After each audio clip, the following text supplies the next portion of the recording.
Corona के मामले में भारत अब दुनिया का तीसरा सबसे ज्यादा प्रभावित देश बन गया है। वर्ल्डोमीटर के मुताबिक रविवार को शाम तक भारत में 13,000 नए केस सामने आए, जिसके बाद कुल मरीजों की संख्या 6,87,000 पर पहुंच गई। इस बढ़ोतरी के साथ ही भारत ने रूस को पीछे छोड़ दिया, जहां कोरोना के 6,81,000 केस हैं। रूस में सोमवार को करीब 6,700 केस सामने आए। मई की शुरुआत में रूस में रोजाना करीब 8 से 9,000 केस सामने आ रहे थे, जबकि भारत में उस वक्त रोजाना केस 2,500 से 3,000 के बीच थे। लेकिन अनलॉक के दौरान भारत में तेजी से कोरोना के मरीज बढ़े और अब हमने रूस को पीछे छोड़ दिया है। कोरोना के मामले में अमेरिका अभी भी पहले स्थान पर है, जबकि ब्राजील दूसरे स्थान पर। एलएसी पर चीन के साथ जारी तनाव के बीच भारत अब अमेरिका से मिसाइल और लेजर गाइडेड बम खरीदने की तैयारी में है। खबरों की माने तो भारत जल्द ही अमेरिकी सशस्त्र प्रीडेटर बी ड्रोन खरीद सकता है, जो कम ऊंचाई पर ज्यादा देर तक उड़ान भरने में सक्षम है। यह ड्रोन न सिर्फ खुफिया जानकारी इकट्ठा करता है, बल्कि लक्ष्य का पता लगाकर उसे मिसाइल और लेजर गाइडेड बम से भी नष्ट करता है। फिलहाल भारत पूर्वी लद्दाख में इजरायली हेरोन ड्रोन का इस्तेमाल करता है। हालांकि अमेरिका ने $4 अरब से अधिक के 30 सी गार्डियन बेचने की पेशकश की है, लेकिन भारतीय सेना प्रीडेटर बी के पक्ष में है।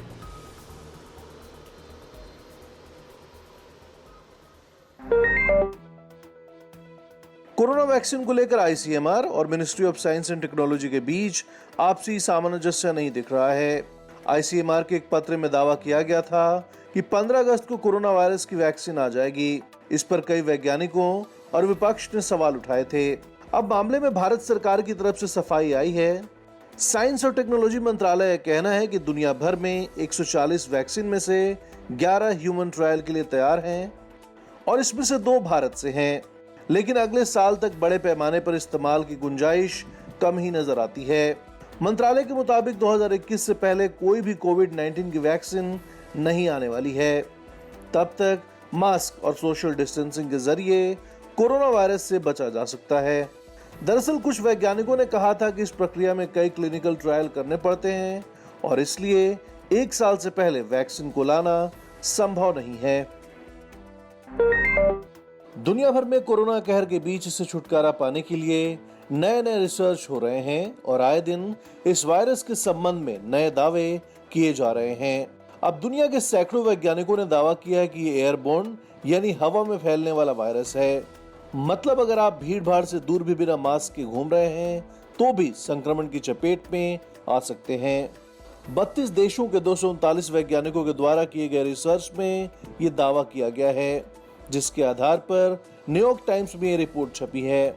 रिसर्च के बाद वैज्ञानिकों ने WHO से इस वायरस को लेकर की गई सिफारिशों में संशोधन करने को कहा है।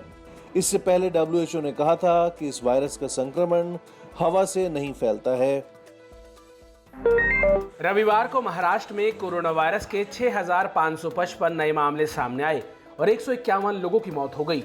राज्य में अब कोरोना पॉजिटिव मामलों की कुल संख्या 2,06,619 है और कोरोना के कारण होने वाली मौतों का आंकड़ा 8,822 पर पहुंच गया है। महाराष्ट्र के स्वास्थ्य विभाग की तरफ से जारी किए गए आंकड़ों के मुताबिक प्रदेश में अब कोरोना वायरस सक्रिय मामलों की संख्या 86,040 है। वहीं देश के कोरोना से तीसरे सबसे ज्यादा प्रभावित राज्य तमिलनाडु की बात करें तो रविवार को यहां महामारी के 4,150 नए मामले सामने आए, जबकि 60 लोगों की मौत हो गई। प्रदेश में अब कोरोना के 1,11,151 कुल मरीज हैं।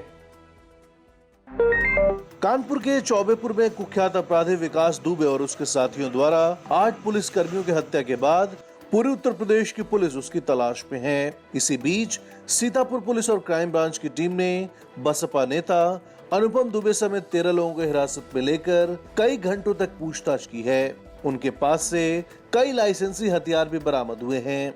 खबर है कि अनुपम दुबे गैंगस्टर विकास दुबे के रिश्तेदार हैं और वो विकास दुबे को संरक्षण देते रहे हैं। अब पुलिस इस मामले पर जांच कर रही है। बता दें, अनुपम दुबे 2017 के विधानसभा चुनाव में हरदोई जिले की सवाईजपुर सीट से बीएसपी के टिकट पर चुनाव लड़े थे, लेकिन वो चुनाव हार गए थे। बीते 10 दिनों में बिहार में बिजली गिरने से 150 लोगों ने अपनी जान गंवाई है। रविवार को बिहार के अधिकारियों ने ये आंकड़े पेश करते हुए कहा कि आने वाले दिनों में मौसम और खराब होने वाला है और इसका कारण क्लाइमेट चेंज है।